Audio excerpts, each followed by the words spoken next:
see you again. Quint, welcome back. Thank you. How was Ireland? Oh, it was just beautiful. It was just beautiful. Nola took a lot of pictures. I didn't miss a thing. Sounds like you had fun. Oh, it was just the most perfect honeymoon. No, I bet you're sorry it's over. Well, who said it's over? Quint. Oh, no. Our honeymoon's gonna last our whole life. Oh, I hope so. Oh, listen, I got some presents for everybody. I got this beautiful lace tablecloth for Maureen. And I got this cute little vest for Henry. Oh, I love that. What'd you get for your handsomest brother, huh? Nothing. You mean nothing? No, come on. I got you. Wait a minute. Here it is. I can't find it. Here. It's a shillelagh. Oh, I know what this is for. Oh, stop it. Tony, Come on. cut Wait a that. minute. Now, Mom, I got you this cute little cameo. There you go. Oh, honey. And I picked this sprig of heather by this little church that we saw there that looked exactly like St. Anthony's. Really? And the most incredible thing happened while we were there. Nola, don't you want to see Stacy? Oh, of course I do. Where is she? Oh, well, she's with Floyd and Leslie Ann. Oh, can we go over and pick her up now? There's no need to do that. Listen, why don't you just let me call? I'll have Floyd bring her over when he comes to work. Oh, okay, great. Okay, hang on. Yeah. All right, you two must be real hungry, huh? Oh, no, I'm not hungry at all. Well, as a matter of fact, I'm very hungry. Oh, good. Well, I have some blueberry muffins made, and I'll bring you a pitcher of iced tea. You stay right there. We had breakfast on the plane. Yes, and I thought you weren't going to tell anyone about our ghosts. Well, I wasn't going to tell I wasn't going to say anything, and you're right. You're right. They're too, Johnny and Nora are just too special to share with anybody. Yes, they belong to us. Do you remember when the church bell rang? Mm-hmm. You're right. Nobody's going to know about them but you and me. Well, what's keeping Tony? Oh, he's on the phone, honey, talking to one of the distributors. But did he call Floyd? I think he did. Is Floyd bringing Stacy in? Yeah, he's getting her dressed right now. They ought to be here in about 20 minutes. Oh, great. You get a glass for me, Mom? Sure thing. Good, because I'm starved. Hey, you just had a great big breakfast. It was an hour ago. Give me a break. Do you know that this is the longest that Stacy and I have been apart? Oh, well, Floyd and Leslie Ann took real good care of her. Well, I know that, but I couldn't help worrying a little. I mean, you know, it's all part of being a mother. So why you came home early? I could tell she was thinking about Stacy all the time, but every time I asked her if she wanted to go, she said no. Well, I didn't want to spoil the honeymoon. I know, so I ended up going to the airline office, changing the tickets, and here we are. And it was so sweet because we came back to the hotel and all the bags were all packed, and then the next minute I knew we were on the plane to Springfield. That was easy. Well, I would like to drink a toast to my daughter and my new son. Oh. Here.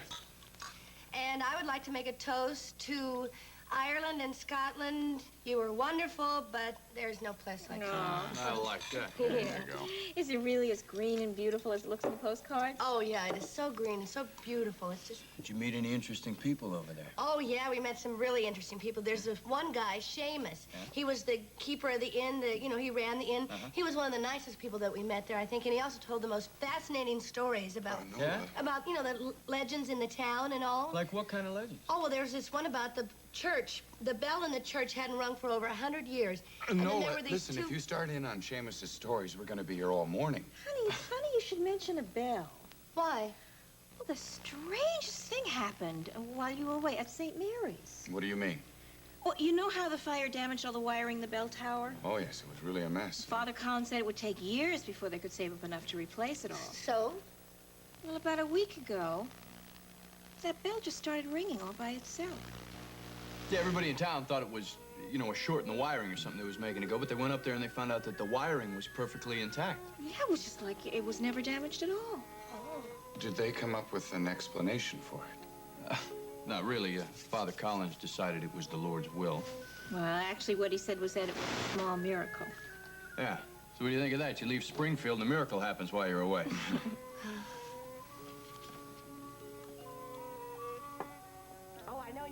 Dress that I bought her. It has little shamrocks all over it, and it has a little hat with a little tassel hanging down. Well, what do you think about that, darling? Your mom's gonna dress you up like a leprechaun, too. And I'm gonna tell her all about Ireland. Really? You better go slow. I don't think she'll understand a whole bunch right now. Now, don't you underestimate her. She's a very smart girl. That's for sure. Leslie Ann and I had a hard time keeping up with her. Oh, listen, Floyd, I want you to thank Leslie Ann for me taking care of Stacy. Oh, she enjoyed it. We both did. Yeah. So, how's the plans for the wedding coming? Well, Leslie Ann, I keep trying to get her to set a date, but she keeps putting it off. I think because she didn't get that head nurse job at the hospital. Oh, well, I didn't know she was up for it. Yeah, she really had her heart set on it, and ever since Warren Andrews decided on somebody else, she's been a little down. Well, look, just tell her to start sending out invitations because there is nothing like a wedding to take your mind off everything. Absolutely. Oh, say. Okay, baby doll, I think you're getting cranky. Let's go down for a nap, shall we? Come. Got her, Ma. That's a good girl. Take this. Why don't you just go on over to the hospital, Floyd, and have lunch with Leslie Ann? Well, that sounds great, but we have a lunch crowd coming in here. I don't think it's gonna be too heavy today. Why don't you go and just make it back by 5, okay? Well, yeah, sure. That sounds great. See you then. Nice seeing you again. Nice seeing you, Floyd. See you, Quint. Take care. See you, Floyd. Something about this picture. Tony, did you take that? No, my dad took that a long time ago. Well, who are the people in the picture? Well, Bill Bauer's the only one I know for sure. The rest of them, I really don't have any idea. Bill Bauer. Ed's father. Yeah. That picture has been up for over a month, you know. Yes, I noticed it at the wedding reception, but I didn't pay much attention to it. That girl looks awfully familiar, though. That girl looks like Annabelle, Annabelle. Tony's girlfriend. Of course. That's the reason he's got it up. Well, I can't blame him. She's a very attractive lady. Wait a minute. What? What do you mean? You're not supposed to be thinking of things like that. You're a married man now. Oh, I forgot. What do you mean you forgot? Oh, look. I'll send the car and Fritz back for you and Stacy. All right, okay. Sure. I'll see you later. Okay. Okay, drive careful. Will do. See you later, Tony. Take care, Quinn.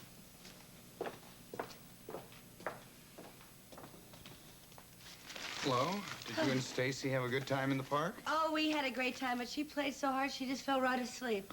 I think she's finally forgiven me for those 2 weeks that we were away. Well, that's not going to happen again. From now on, the three of us travel together. You know, we are very lucky, aren't we? Well, I know that I am. I mean, I've been talking to Tony and Annabelle. And?